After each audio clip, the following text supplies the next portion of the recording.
Hello friends, welcome to CN study methods. So friends, तो चलिए इस वीडियो में हम लोग पढ़ेंगे, ये पार्ट 2 वीडियो है ग्रैंड चिल्ड्रन बाय सरप्राइज का, जिसमें हम इसमें वर्ड मीनिंग जानेंगे। तो चलिए वीडियो बिना देर किए हुए जानते हैं वर्ड मीनिंग एंड इसकी क्वेश्चन एंड आंसर भी जानेंगे। तो लेसन 11 है ग्रैंड चिल्ड्रन बाय सरप्राइज, पोते द्वारा उपहार। वर्ड मीनिंग है डाउन, डाउन मीन्स होता है नीचे, लीव मीन्स होता है रहना, शॉर्ट मीन्स होता है छोटा, राउंड मीन्स होता है गोल मटोल या गोला, नीट मीन्स होता है साफ स्वच्छ, टाल मीन्स होता है लंबा, केयरफुल मीन्स होता है सचेत, शू मीन्स होता है जूता, प्लेस मीन्स होता है जगह स्थान, मील मीन्स होता है भोजन, ऑलवेज मीन्स होता है हमेशा, नेबर मीन्स होता है पड़ोसी, चिल्ड्रन मीन्स होता है बच्चे, न्यू मीन्स होता है जानना, कीप मीन्स होता है रखना, ग्रास मीन्स होता है घास, वेन मीन्स होता है जब, स्टेप मीन्स होता है जाते थे उस पर, नो मीन्स होता है जानना, अबाउट मीन्स होता है के बारे में, मेसअप मीन्स होता है चीज़ों को अस्त व्यस्त करना या गंदा करना, स्पेल मीन्स होता है वस्तुओं को फैलाना, थिंग मीन्स होता है सामान, एनीथिंग मीन्स होता है कोई चीज़, बिजी मीन्स होता है व्यस्त रहना, टुगेदर मीन्स होता है के साथ साथ, नीट मीन्स होता है बुनना, सिंग मीन्स होता है गाना गाना, स्वीटली मीन्स होता है मीठा मीठी, एवरीथिंग मीन्स होता है हर वस्तु, क्वाइट मीन्स होता है शांत, आफ्टरनून मीन्स होता है दोपहर, लेटर मीन्स होता है पत्र, ओपन मीन्स होता है खोलना, राइट वे मतलब होता है ठीक तरह से सही तरीके से, सरप्राइज मीन्स होता है आश्चर्यचकित या उपहार, नोक मीन्स होता है खटखटाना, डोर मीन्स होता है दरवाजा, आस्क मीन्स होता है पूछना, ग्रैंड चिल्ड्रन मीन्स होता है पोता, समबडी मतलब होता है कोई या किसी ने, जोक मीन्स होता है मजाक करना, मिक्सर मीन्स होता है मिश्रण, वेट मीन्स होता है इंतज़ार करना, फाइनली मीन्स होता है अनंतः, रोंग मीन्स होता है गलत, अफूल मीन्स होता है भयानक, मिस्टेक मीन्स होता है गलती, क्वाइटली मीन्स होता है शांति से, एवेन्यू मीन्स होता है मार्ग, बोथ मीन्स होता है दोनों, सैड मीन्स होता है दुखी, बोरो मीन्स होता है उधार लेना, हार्ड मीन्स होता है कठिन, होप मीन्स होता है आशा करना, नो वन मीन्स होता है कोई नहीं, आंसर मीन्स होता है, यार्ड मीन्स होता है आंगन, आंसर मीन्स होता है उत्तर देना, किड्स मीन्स होता है बकरी के बच्चे, नेवर मीन्स होता है कभी नहीं, रियली मीन्स होता है वास्तव में, मीन मीन्स होता है मतलब, बिफोर पहले, पोर्च बरामदा, प्लीज्ड खुश होना प्रसन्न होना, वंडरफुल शानदार, आफ्टरनून दोपहर, प्रोमिस वादा करना, इनफ पर्याप्त, एवरीबडी हर कोई, टॉयस खिलौना। तो यह है इसकी इस लेसन की वर्ड मीनिंग। चलिए अब देखते हैं question and answer. Word meaning तो हो गई, अब रीडिंग कम्प्रिहेंशन जिसमें क्वेश्चन एंड आंसर है उनकी आंसर जानेंगे। कॉपी में लिखा हुआ क्वेश्चन एंड उसका आंसर है, उसको मैं समझा दे रही हूँ, आप ध्यान से देखते जाइए और समझते जाइए। फर्स्ट क्वेश्चन है इस लेसन का, when was the letter written, मतलब कि पत्र कब लिखा गया था। आंसर है the letter was written on 30 सितंबर 26, मतलब कि पत्र 30 सितंबर 2006 को लिखा गया था। सेकंड क्वेश्चन है where was the letter sent from, तो पत्र कहाँ से आया था। The letter was sent from Madrid, तो पत्र कहाँ से आया था, तो पत्र मैड्रिड से आया हुआ था।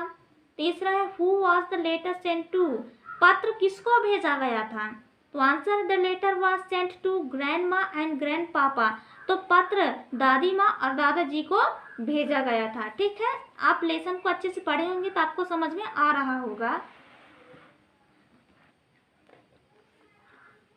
What was the main message in the letter, पत्र में मुख्य संदेश क्या था, तो आंसर है the main message was surprise for coming their grandchildren, पत्र में जो मेन मैसेज था, मुख्य संदेश था वो यह था कि ग्रैंड चिल्ड्रन उनके पोते आ रहे हैं, आने का सरप्राइज उपहार है, उनके पोते के आने का उपहार था।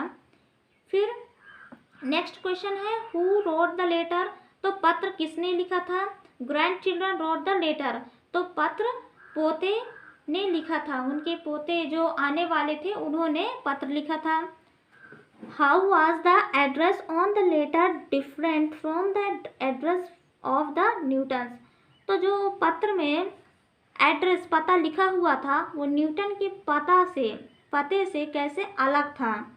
तो आंसर है the address on the letter, पत्र में जो पता था वाज 1814 बर्च एवेन्यू का था, मतलब कि पत्र में जो पता था वो बर्च एवेन्यू के लिए 1814 बर्च एवेन्यू के लिए था। बट न्यूटन का जो पता था, न्यूटन दंपत्ति थी उनका पता था, न्यूटन से एड्रेस वाज 1814 बीच एवेन्यू, तो न्यूटन का पता क्या था 1814 बीच एवेन्यू थी, यही डिफरेंट था उस लेटर में जो कि उनको गलत लेटर शुरू में मिला हुआ था दादा दादी को। ठीक है, आई होप ये भी समझ में आया होगा। तीसरा, do you find anything funny in the ad put in the newspaper, क्या आपको न्यूज़पेपर में मजाकिया विज्ञापन कोई दिखा? इफ यस, यदि हाँ, व्हाट इज इट, तो वह क्या था? तो क्या फनी मजाकिया एड विज्ञापन क्या था?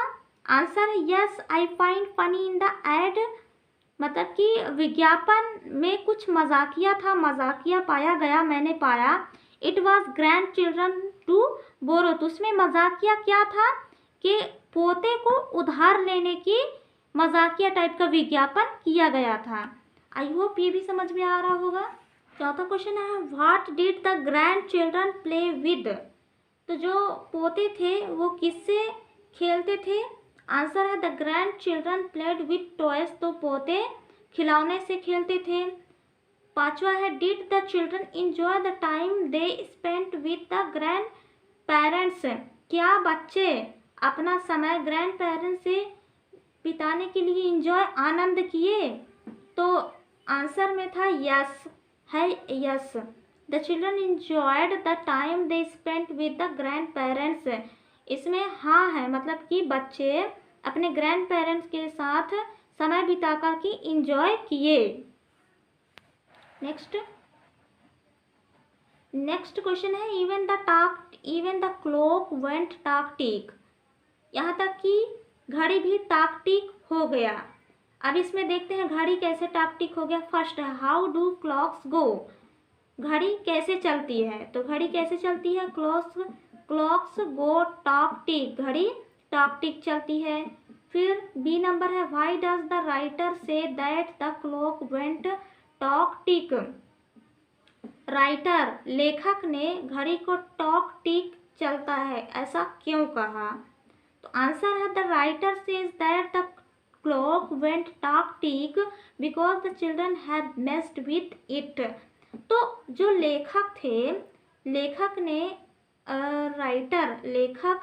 ने कहा कि घड़ी टाक टिक चलने लगा बिकॉज, क्योंकि बच्चे उस घड़ी को तहस नहस कर दिए थे, मेस्ड मतलब खराब कर दिए थे, इसलिए वो टाक टिक चलने लगा।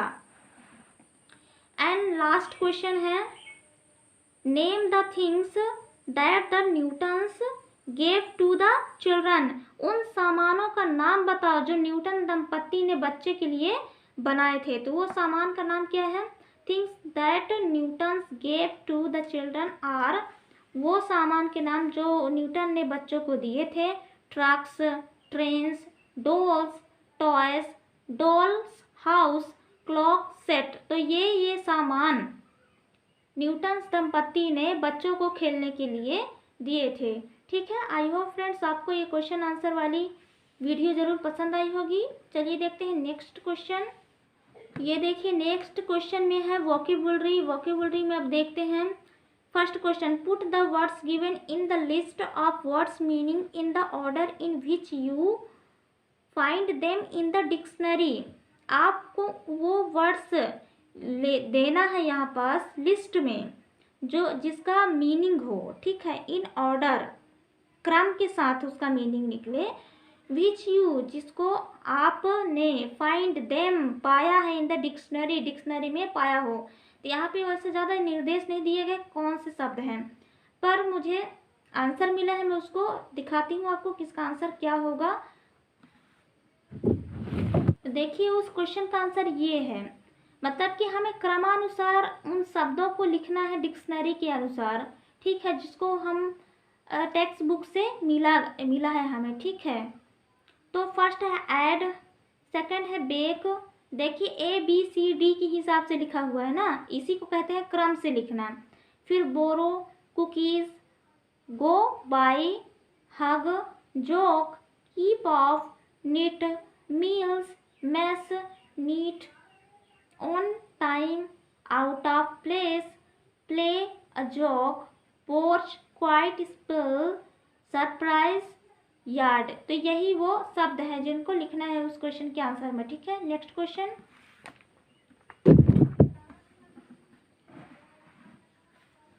ये नेक्स्ट क्वेश्चन देखिए, look at the difference in two spellings of the words. जो यहाँ दो स्पेलिंग्स दिए गए हैं शब्दों में, उनमें हमें डिफरेंस ढूंढना है, ठीक है। तो देखिए नेबर है, ये नेबोर लिखा हुआ है, ये नेबर लिखा है, ठीक है।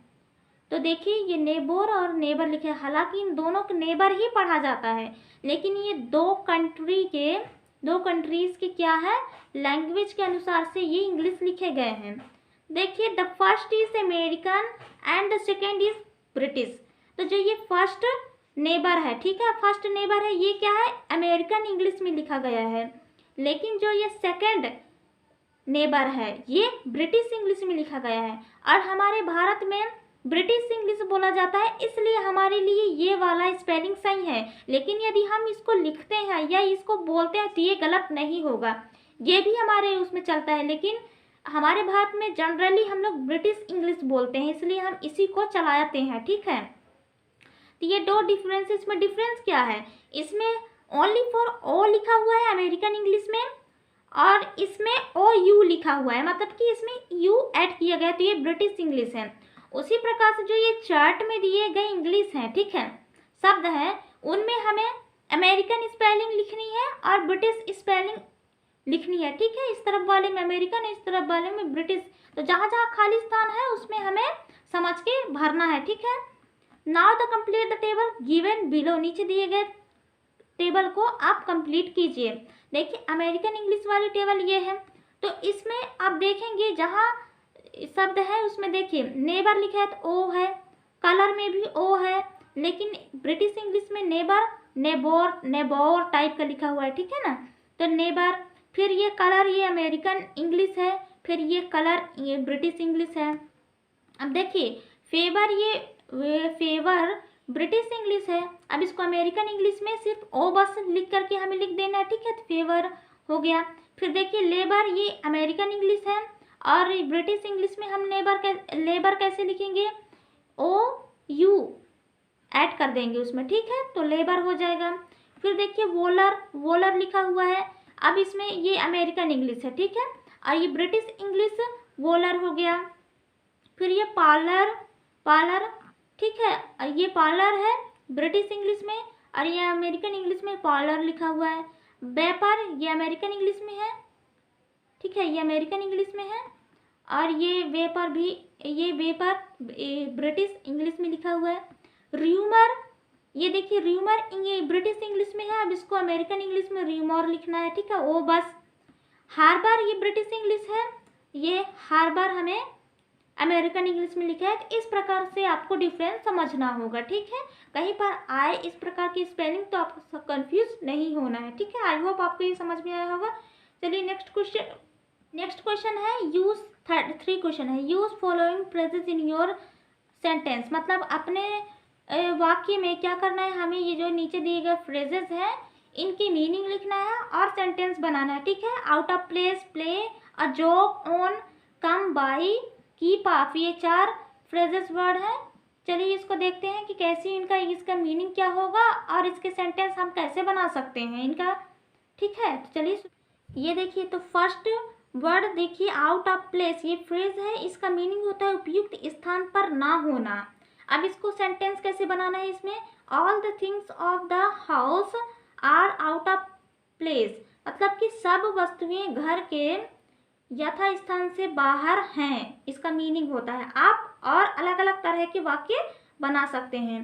फिर सेकंड है प्ले अ जोक ऑन, तो ये क्या है, प्ले अ जोक, ये फ्रेज है सेकंड, इसका मीनिंग होता है भद्दा मजाक करना। इसमें वाक्य प्रयोग करेंगे, हम सेंटेंस बनाएंगे, people play a joke on others on April 1। तो लोग अप्रैल 1 अप्रैल को दूसरों के साथ भद्दा मजाक करते हैं। ठीक है, अप्रैल फूल बनाते हैं ना, तो उसमें भद्दा मजाक करते हैं। तो प्ले या जोक ऑन का मतलब होता है भद्दा मजाक करना, ये फ्रेज वर्ड है। तीसरा है कम बाई, ये फ्रेज वर्ड है, तो इसका मतलब होता है अचानक पाना, नहीं अचानक आना होगा ये अचानक पाना। ठीक है, तो इसका मीनिंग अचानक पाना ही है। ठीक है, अचानक पाना ही है इसका मीनिंग।